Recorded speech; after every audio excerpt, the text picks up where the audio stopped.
Matul iż-żmien Ġesu sar l-eroj tal-poplu u l-poplu mexa warajh.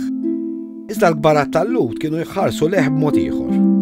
Il-kbarat dejjem raw f'Ġesu teddida għall-poter tagħhom. Anke fi żmien it-twelid tiegħu.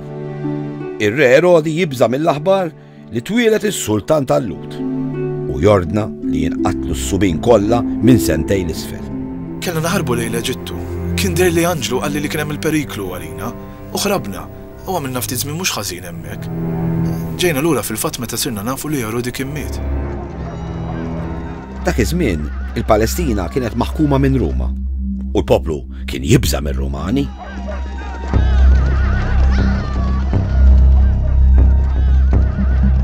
Konninna nistennew il-Messija. Konna naħsbu li ġej xi ħadd imexxi gwerra kontra r-Rumani. Gwerra bl-armi ta'.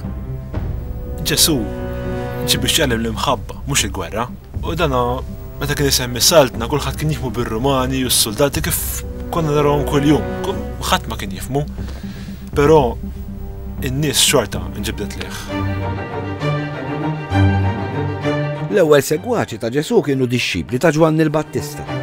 Wara l-Battista konna nimxu ta'. Kien hemm jiena, Andri, Filippu, Ġwanni. Mbagħad ġurnata fost l-oħrajn il-Battista qalilna ġej warajja minn waqwa minni. U mxejna wara Ġesu. Da proxmu ħafna affarijiet li jagħmel inogħġbu. Għamel affarijiet li ħadd qatt m'għamel qabel affarijiet tal-għaġib. Konna folla kbira. U taf x'għamel?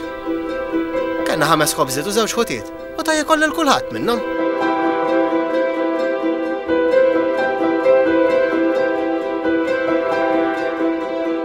Dak li għamel Ġesu mal-poplu ma temminx.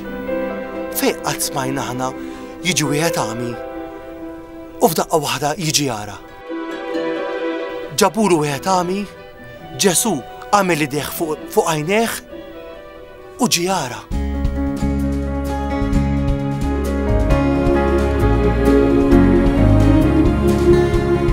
Sal-morda fejjaq, darba minnhom, wieħed mifluġ mis-saqaf niżluh.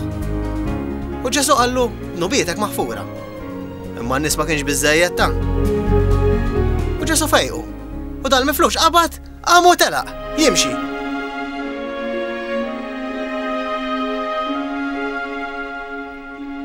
Ġesu anke saħansitra kien joħroġ ix-xjaten. Din mhix ċajta ġifieri, dan kien jagħmel affarijiet ta' barra minn hawn ħadd qatt m'għamelek qabel.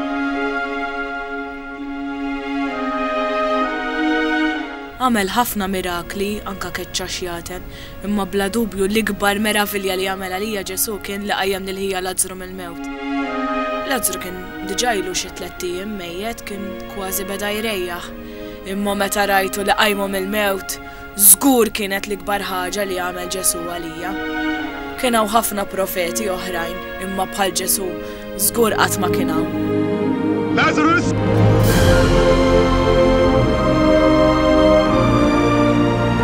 Lill-poplu Ġesu mhux biss fejqu għamillu l-mirakli, taħ ukoll gwida biex jgħix ħajja fil-paċi permezz tad-diskors tal-muntanja.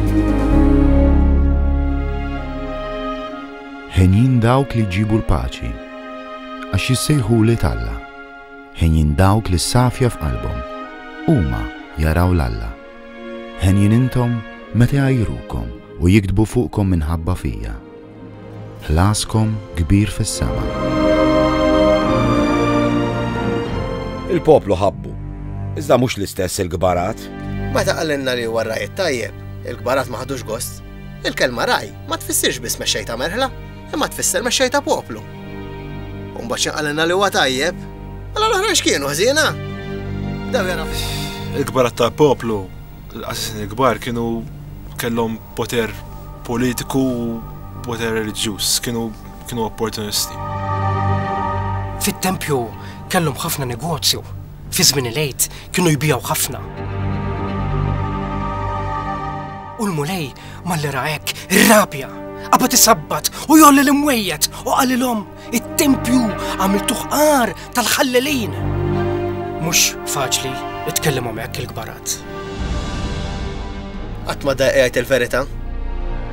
Sa srieb u ipokriti għajjarhom, darba minnhom, anke qbran bajda għallhom. Mhux tab xejn li meta l-kbar atraw lil poplu miġbur madwar Ġesu anka fil-belt tagħhom stess. Tatom rashom? Il-kelma Osana keddithom wisq. Qabel kien jippriedka fil-Galilea, issa jiġbar in-nies fil-belt. Keddithom ħafna u ma felħuwix. Dawk li jgħidu salbu ma kinux l-istess nies li jgħidu wasanna ftit qabel. Dawk li jgħidu salbu kienu l-qassin il-kbar u xi nies li xewxu.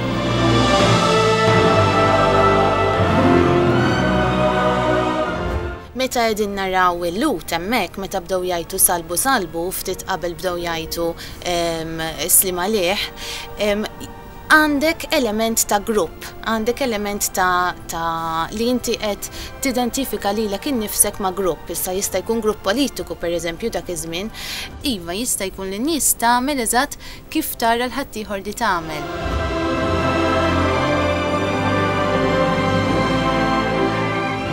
Kien hemm min iħobbu, kien hemm min le. Imma l-akbar wirt tagħna l kulħadd waqt li kla tal-għid tagħna lilu nnifsu. Dan huwa ġismi. Dan huwa demmi. U dan ibqgħu għamluh b'tifkira tiegħi.